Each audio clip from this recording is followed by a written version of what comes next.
Ayan po mga kalingap. Ito kami kay Maribel. I-finalize namin yung kasal. I-finalize namin yung kasal. Dahil malapit na po. Kung ayaw, magpilitin. Magpilitin. Kung gusto, gawin. Nadala rin kami kung pasalubong. Yes.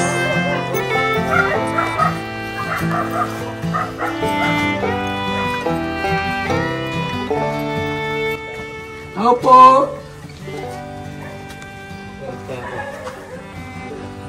Mama! Ito si Maribel.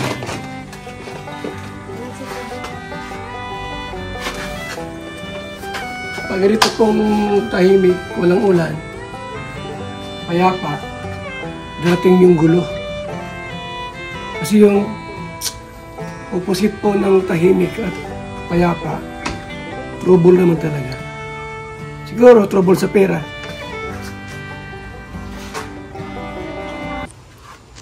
Ano, kumusta Maribel?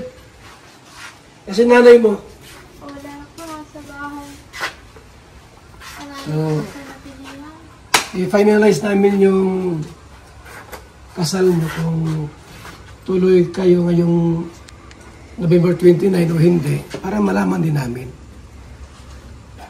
Dahil una-una nag-down ako ng 20k sa catering. Ngayon, i-finalize natin kung sigurado ka na. Ayoko kasi mapilitan ka lang ha. Tama yung sinabi ng nanay mo na kumbaga sa ano, dapat sigurado ka.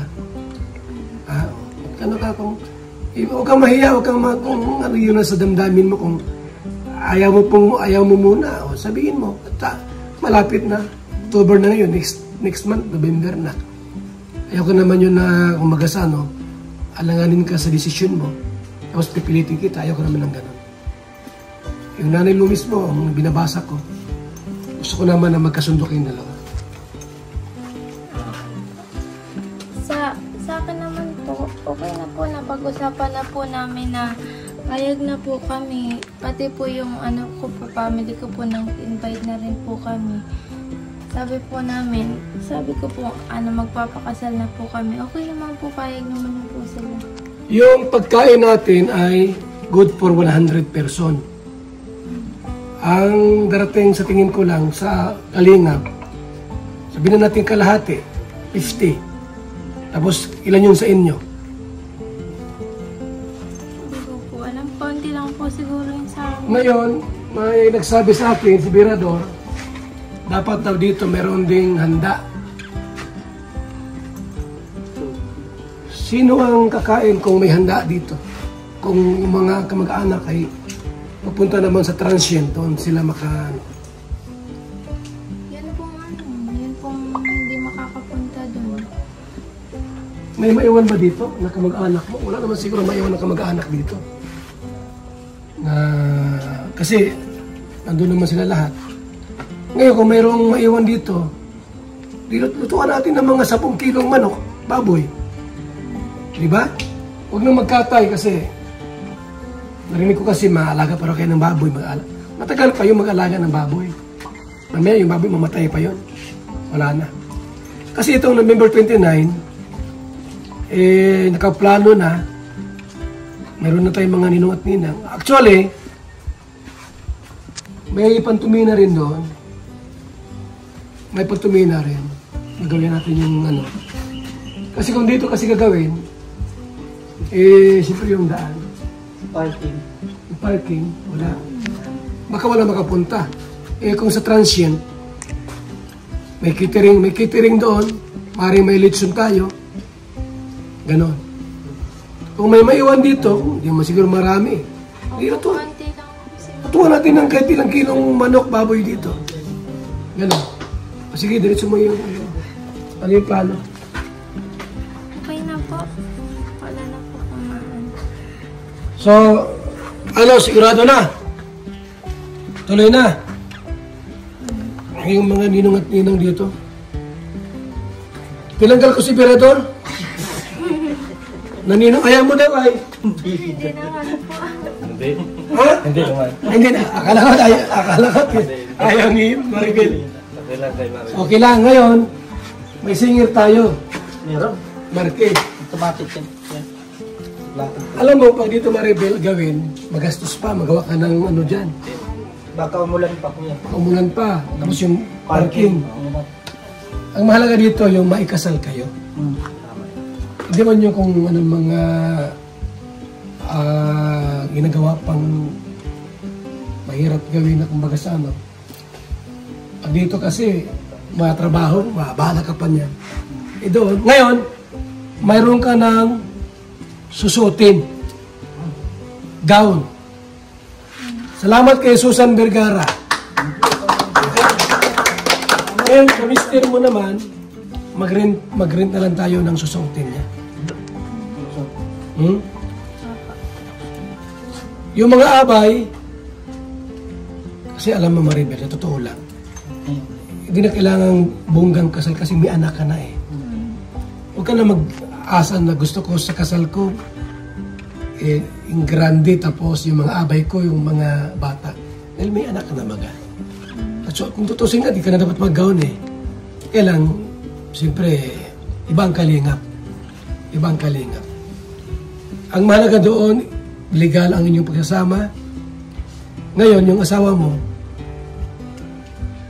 binibiro ko lang naman yun. Sabi ko nga, bulag yung nanay mo eh. At least, nakarelease yung nanay mo sa pangyayari. Di ba? Mabait ba ang asawa mo? Sa'yo? Mabait. Talaga. Alam mo, kahit yung mister mo ay salbahe sa iba, walang problema sa akin yun. Kahit ba salbahe sa nanay mo, ang malaga, mabait sa'yo. Pero sa tingin ko naman hindi naman siya salbahe sa nanay mo, no? Baka nga ang may gusto yung nanay mo ay. Sa isip ko ay. Kaya, hindi naman, no? Kung may problema sa mister mo, sinaktan ka, iniwan ka, isumbong mo sa amin, idedemanda namin. Napanood mo yung isang OFW? Nag-abroad, welder sa Saudi, iniwan yung asawa. Ngayon, yung tatay nung lalaki ay magkapit bahay lang, malapit lang. Bata pa man yung tatay niya at siyempre, isang anak lang. Napunta roon sa bahay nung, anong tawag yan? Manugang ba yan? Biyanan. Nagpaparapunta, madalas umaga, naliligo yung asawa nung nasa abroad. Abay, ginapang nung lalaki. Ayun, nagkaroon ng problema. Inayos namin. Nakakulong na ngayon. Hindi ko lang binablog kasi ayaw ko naman ganang vlog ay. Parehas nakakulong na yung lalaki, yung tatay, at yung asawa nung nasa abroad. Kasi mali yung ginagawa. Parang ganun din. Pagka nilugo ka ng mister mo, isumbong mo. Kuya Bal, yung si Toperno, ako'y sinampal sa pisngi, masakit, na mag-aanga o. Di, ireklamo natin. Ayaw namin magkahiwalay kayo. Na after na ikasal, magkahiwalay. Ayaw namin ng gano'n. At kung mayroon siyang gagawing pang-aabuso, hindi pagalang sa nanay mo, isumbong mo sa amin. Bubugbugin namin talaga yun.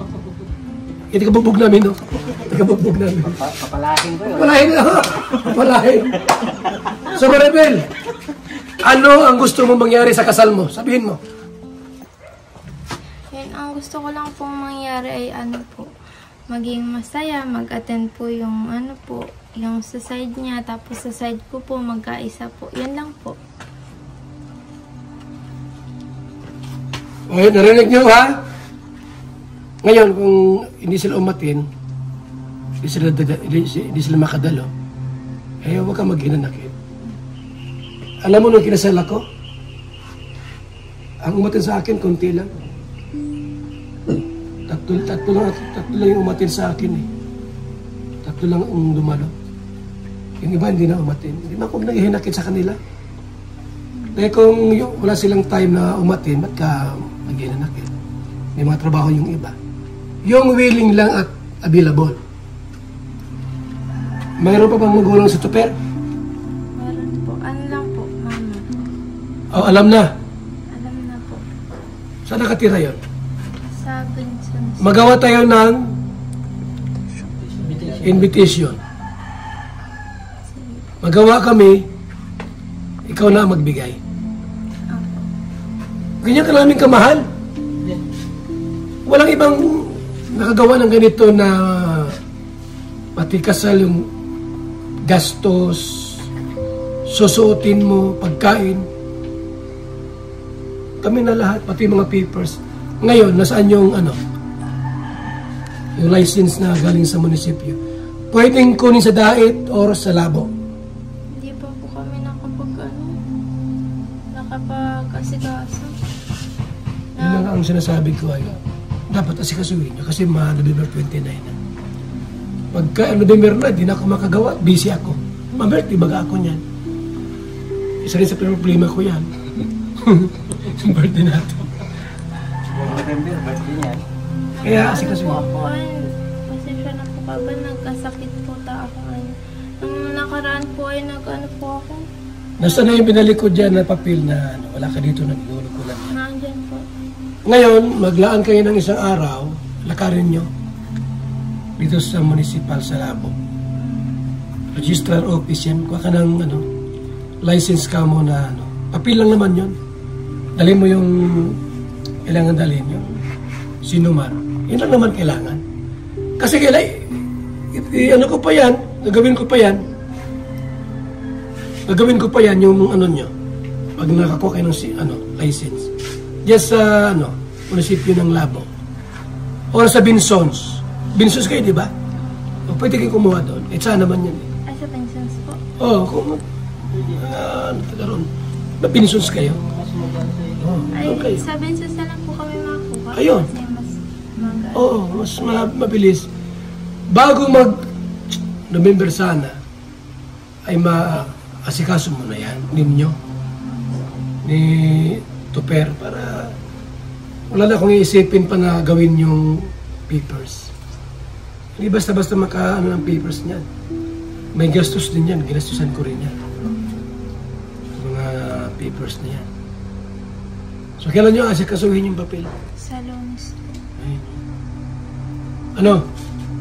Bigyan mo na agol lang 2,000 para pang gastos. Ninong sa ninong. Nalimutan ko na namin yung wallet ko. Shit ang wallet mo. Dapat may tali na tayo. Makalimutan yung wallet niya. Uy.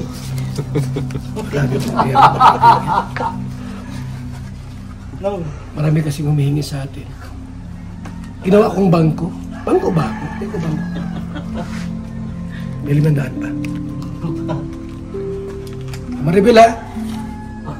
Kasi mo yung mga pel, may bigas akong binigay sa iyo. Ha? Gawin mo na yan at para maasikaso niyo yung mga dapat na sa pasukan. Yun namang namin pabayaan kayo. Kung may mga marinig ka sa amin na kung ano mga makuintindihin nyo at mga vlogger ba kami. Basta kami ay tutulong. Seria, kukunin mong ninang. Nabayad po siya, iwalay na. Oo, dapat bawal daw tumanggi sa Bigay mo na yung pakimkim mo. Advance mo. Hindi na yung advance. Ngayon, okay sa iyo yung transient. Ha? Kung may tao rito, magluto. Kahit ilang kilong baboy dyan. Manok. Baboy, 5 kilong manok. Oo. Kaya na yan, malaga ituloy yung kasal niyo. Ha? So, gawin ko ngayon, yung gown, dadali natin dito. Kukunin pa yun sa Makati. Sinusukat yun. Sa Kalingap, wala ditong yung tradisyon, yung pamahiin na hindi tutuloy. Kasi dito walang problema dito, matuloy o hindi, walang problema dito. Ha? Sa Kalinga po, matuloy o hindi, walang problema rito. Masabi kayo, iba ka hindi matuloy. Walang problema. Ginagawa ka nga. Ano Maribel, no? Pwede mang ilipat sa ibang araw.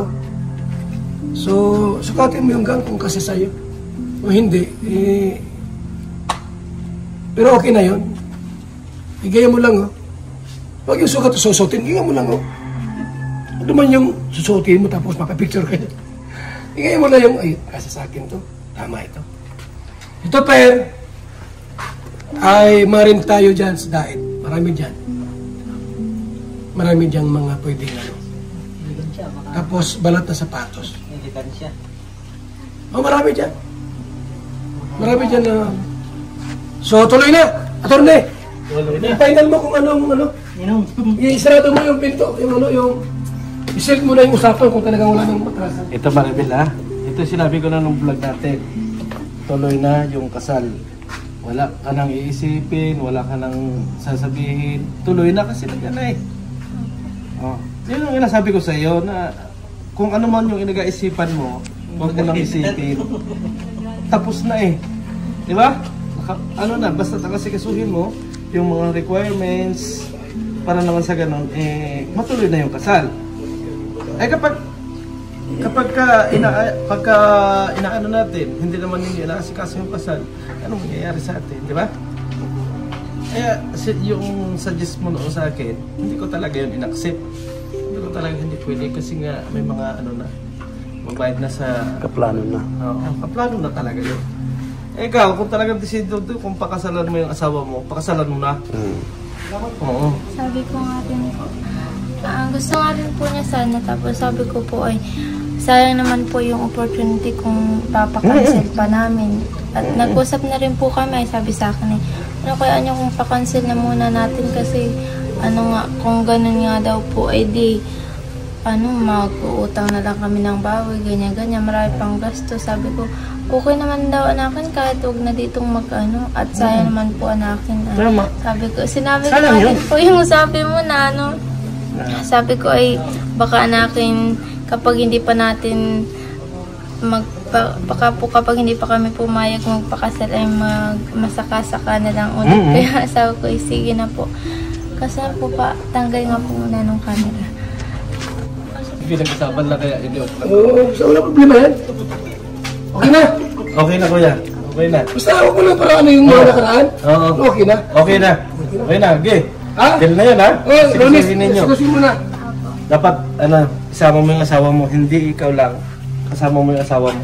Umabsent siya kahit isang araw. Asa kami Maribel?